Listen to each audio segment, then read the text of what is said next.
Musim liburan tiba, apalagi ini kan dekat-dekat juga sama libur para pelajar dan mahasiswa. Dengan adanya waktu libur yang cukup tinggi pada 3 bulan mendatang, pastinya nih kebutuhan untuk hiburan itu meningkat. Ditambah lagi banyaknya yang ingin traveling, tapi nggak mau kehilangan feel homey-nya. Dari studi case ini, kami berikan beberapa rekomendasi device yang cocok buat nemenin liburan kalian.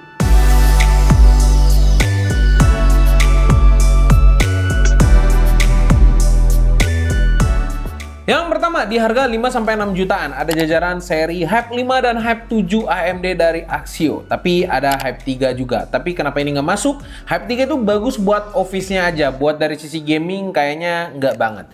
Semenjak gue review laptop Hype series ini, gue selalu rekomendasikan buat yang lagi cari laptop murah tapi bagus. Bayangin aja laptop dengan harga 5-6 jutaan, kalian tuh sudah bisa dapetin laptop modern, layarnya IPS, tipis, enteng, dan bisa gaming juga. Tinggal kalian aja sesuaikan sama budget dan kebutuhan kalian. Tapi kalau di budgetnya 5 jutaan ya ambil Hype 5 aja yang sudah pakai AMD Ryzen 5 5500U. Kalau budget kalian 6 jutaan, kalian tinggal naik aja ke Hype 7-nya dengan AMD Ryzen 7 5700U. Keduanya ini punya performa gaming yang mirip-mirip lah karena emang GPU-nya ini mirip-mirip juga. Cuman 5700U ini punya kelebihan satu compute unit lebih banyak dari sisi IGP-nya. Kalau kalian mau performa lebih untuk editing, lebih baik ambil Ryzen 7-nya. Kalau gaming aja Ryzen 5 itu udah cukup lah, modern enough. Keduanya sama-sama dapat sekitaran 40-80-an FPS di gaming kompetitif, dan untuk gaming AAA sepanjang masa kayak GTA 5 itu masih lancar di 40-an FPS. Jadi cukup asik lah laptopnya. Intinya kedua laptop ini sudah aman banget buat kerja, edit, atau gaming kompetitif. Kelebihan lainnya adalah layarnya yang sudah IPS dan upgradability-nya yang gampang banget. RAM di laptop ini juga bisa ditambah, SSD bawahnya juga bisa diganti ke ukuran yang kalian mau, dan semua ini nggak menghanguskan garansinya, asal bongkarnya bener aja. Cuman kalau kalian nggak mau bongkar sendiri terus mati total gitu, ya gak garansi lagi. Buat yang ketakutan atau nggak punya skill gitu untuk bongkar-bongkar laptop, kalian juga bisa bawa ke Axio Service Center-nya buat minta upgrade spesifikasinya. Ini gratis, jadi cukup asik. Pokoknya kalau cari laptop under 7 jutaan, mungkin bisa dibilang ini nggak ada lawan lah. Tapi siapa tahu kalian bisa tulis kolom komentar gitu kan pendapat kalian, apakah ada opsi-opsi laptop lain yang mungkin ke-skip gitu sama kita, mungkin tinggal taruh aja listnya di kolom komentar. Di harga persis under 10 jutaan, gue bisa rekomendasikan MSI Bravo 15 B7E karena ini laptop punya tampilan yang balance banget. Nggak gaming banget tapi juga tetap keren. Warna backlit biru di keyboardnya juga ini loh yang bikin adem banget, sekaligus nambah kesan gaming dan futuristik di laptop ini. Pokoknya untuk urusan desain gue cukup suka lah dan bisa banget untuk dipamerin ke teman-teman. Untuk urusan dapur pacunya ini yang kurang biasa, bukan kurang bagus tapi nggak biasa. Menggunakan prosesor AMD Ryzen 5 7535HS dengan AMD RX 6550M, mungkin sebagian besar dari kalian bakal remehin ini spesifikasinya.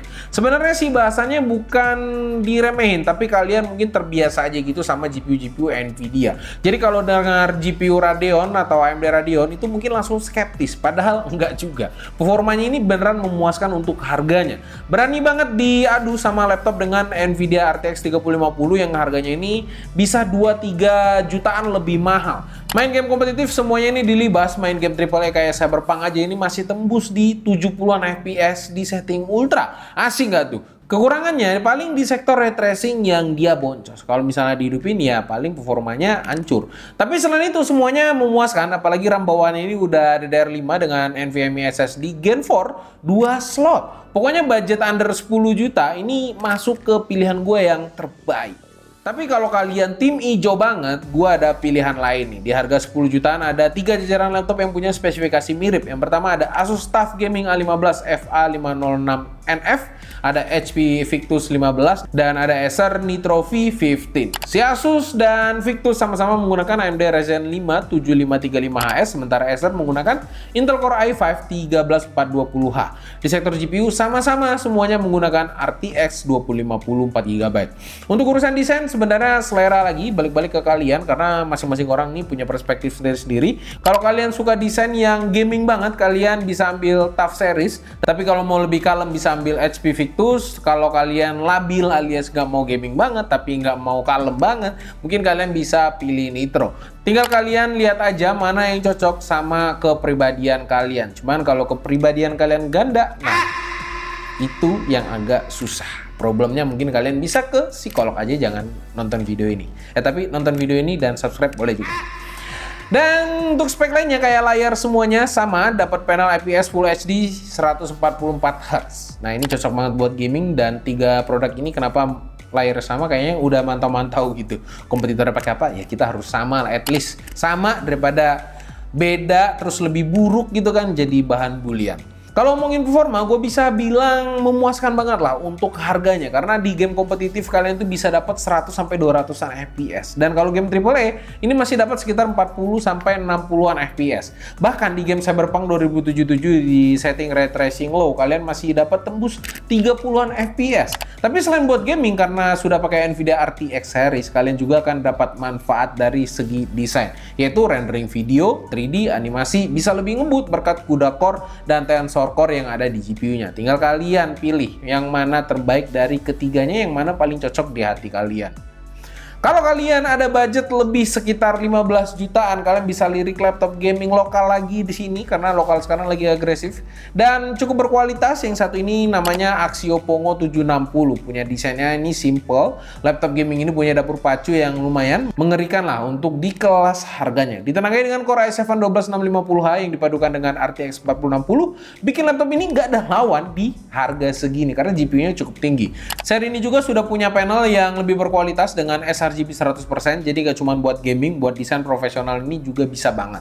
Untuk performanya ya nggak usah ditanya lagi lah. Buat game kompetitif mah harusnya lewat ratusan FPS. Game AAA juga semuanya dilibas dengan FPS tinggi. Desain, rendering, editing, atau animasi juga lancar banget berkat dukungan GPU-nya yang sudah cukup powerful untuk harganya. Pokoknya di harga 15 jutaan, belum ada yang punya performa segahar laptop ini.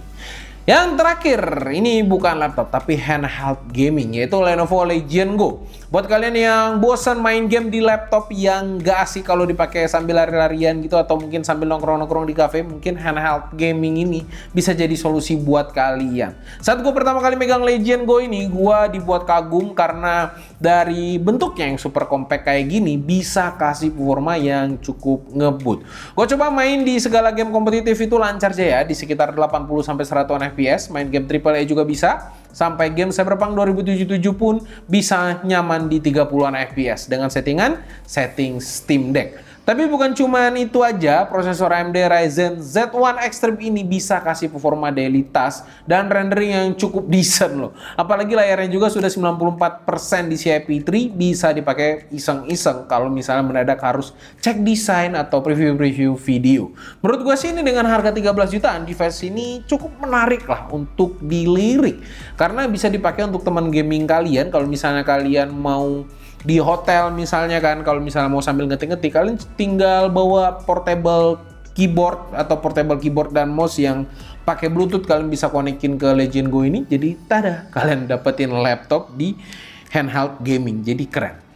Jadi mungkin itu aja, menurut kalian gimana? Mana nih device yang menarik buat temenin liburan kalian nantinya? Apakah game kompetitif pakai Axio Hype aja udah cukup? Atau kalian emang kurang gitu, harus pakai Nvidia RTX atau harus pakai GPU dedicated yang bisa gaming banget gitu, biar kalian mungkin mau konten-konten, mau ngedit-ngedit, biar lebih produktif lagi kan? Ya, tetap balik-balik ke kalian lah pilihannya. Tapi gue butuh banget pendapat kalian, makanya kalian tinggalin komentar device yang seperti apa yang cocok banget untuk menemani liburan kalian. Jadi mungkin next time-nya pas lagi deket season-season liburan, mungkin kita pilihin salah satu atau 2 atau 3 barang gitu kan yang mantep banget untuk liburan.